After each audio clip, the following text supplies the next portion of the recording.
Welcome to Kita Labs How to series. Today, we're going to show how to set up a Databricks workspace using Azure. Databricks is a powerful platform that helps you process and analyze massive amounts of data. It can be deployed on various cloud platforms, including Azure, Google Cloud Platform, Amazon Web Services, or directly through Databricks itself. Depending on the requirements, any of these options can be chosen. In this case, since we already have an Azure account, we'll be setting up our Databricks workspace using Azure. Let's get started.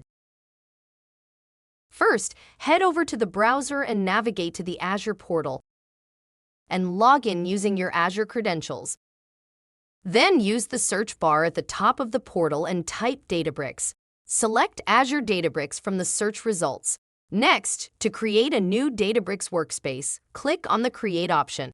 Now to configure the workspace, choose your Azure subscription and select an existing resource group or create a new one. Then provide a unique name for your Databricks workspace. Next, choose a region close to where your data will be processed. Then select the standard or premium tier.